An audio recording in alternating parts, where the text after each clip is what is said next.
Hello, Scorpio, Sun, Moon, Rising, and Venus signs. Kamusta kayo? Sana po nasa mabuti kayong kalagayan. Welcome back po sa Star Tarot. At kung bago kayo dito, welcome din po kayo. Please subscribe, like, share my videos, and leave me a comment. Kung naka-resonate kayo, nakakaloka, diba? So, ang laki-laki kasi ng ano na yan, ng card deck na yan. So, by the way, Scorpio, maraming salamat for subscribing. And if you haven't subscribed yet, subscribe na po kayo. Thank you. So, first message ni Scorpio, many choices. Ayan. So, sabi dito, opportunities abound when you are in a dilemma. All roads lead to Rome. Look at your all options. Kasi ang dami na po pwedeng mga oportunidad and opportunities and possibilities. No? There's so much potential out there para magkaroon kayo ng bagong trabaho or additional na trabaho. Maaring maraming ditong pwedeng marami kayong pwedeng pagkaabalahan, diba? No, depende sa inyong sitwasyon. But there are so much choices, no?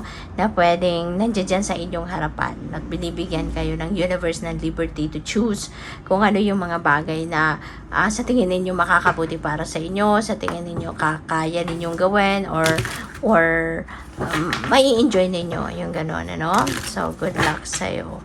So, tignan natin kung ano pa ang ganap. So, we have angel number 1234. Ang swerte, diba, Scorpio? Good luck. Sabi dito, spirit guides, progress, justice, structures, systems, processes, conditioning, and rules. So, maaaring lahat ng ito, baka ito yung magko-contribute, no? Mga bagay na to, mga pagbabago dito, adjustment sa mga ganito, and sa tulong din, no, ng inyong mga spirit guides as well. Baka ito, sama-samang lahat ng ito, at ito yung magli-lead sa'yo towards yung swerte, no? Sabi din dito, you are on the right track. Kaya wag ninyong pagdudahan kung nasaan man kayo sa ngayon sa journey ninyo sa buhay. Someone from the other side has your back and encourages you to try your best. Okay? So, maaaring yung spirit guides mo to, no? Na laging nandiyan dyan para i-encourage ka, para gabayan ka. You will succeed, no? So, this is definitely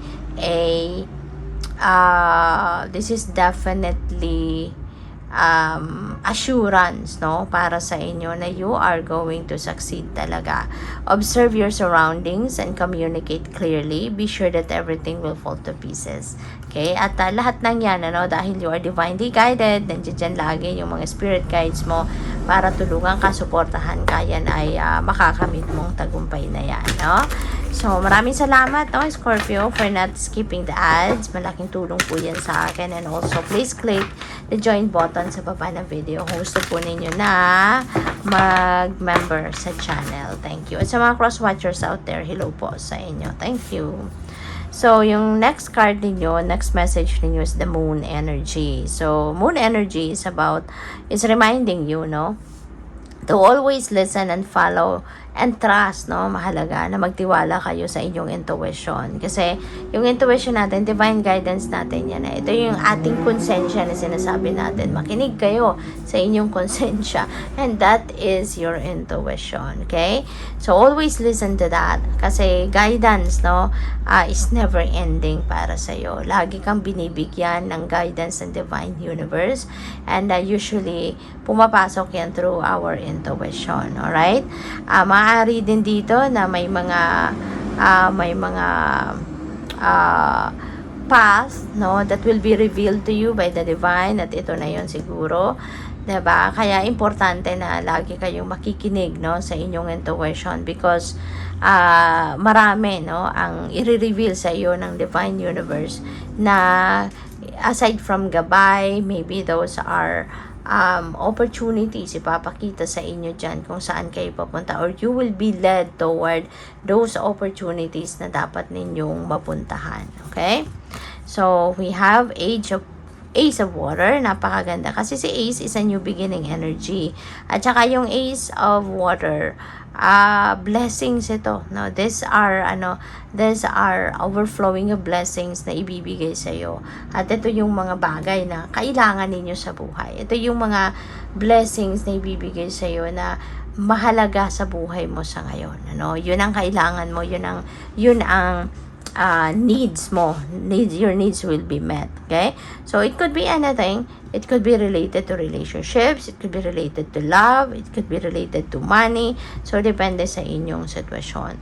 And because of these blessings na dadating, you are going to be very happy about this. Kaya magiging overflowing of blessings and happiness then and joy ang mararamdaman ninyo or ang mapapa sa inyo. Kaya good luck sa inyo.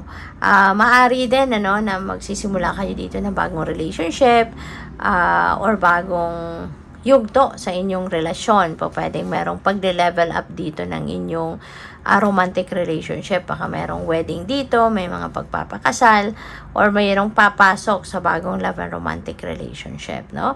But sa lahat ng itong kaganapan sa buhay mo, sa lahat ng mga pangyayaring ito, mga changes sa buhay mo, the divine is there for you to guide you. Kaya importante, no? With all these things na happening in your life, makinig talaga kayo at sumunod kayo sa inyong intuition. Okay?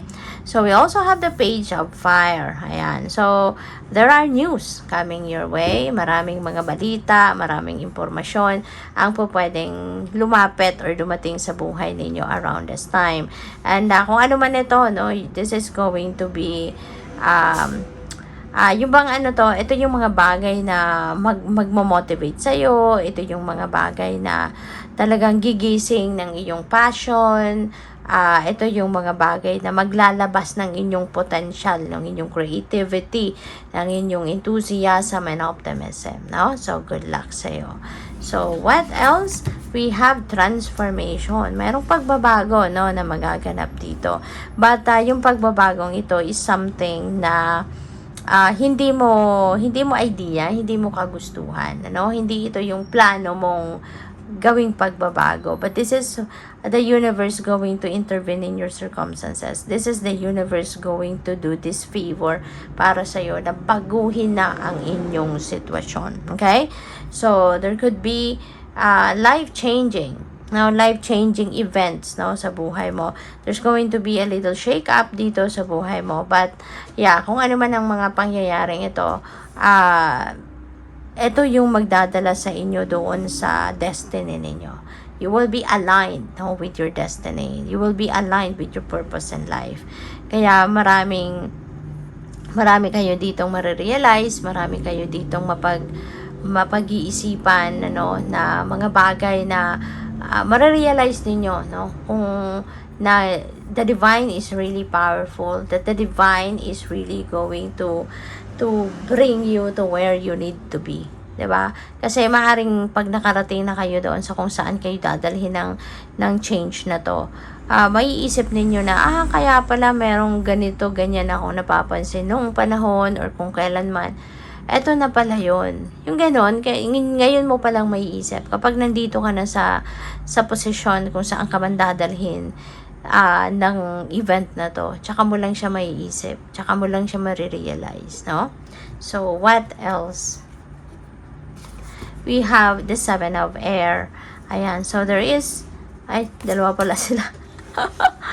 So, 7 of air, ayan, there is awareness, caution, consequence, ayan. So, pwede, no, na may mga sitwasyon dito na mangyayari sa buhay ninyo that is going to ask you to be more aware, diba, sa mga nangyayari. To be more aware of what is unfolding sa buhay mo. At kailangan na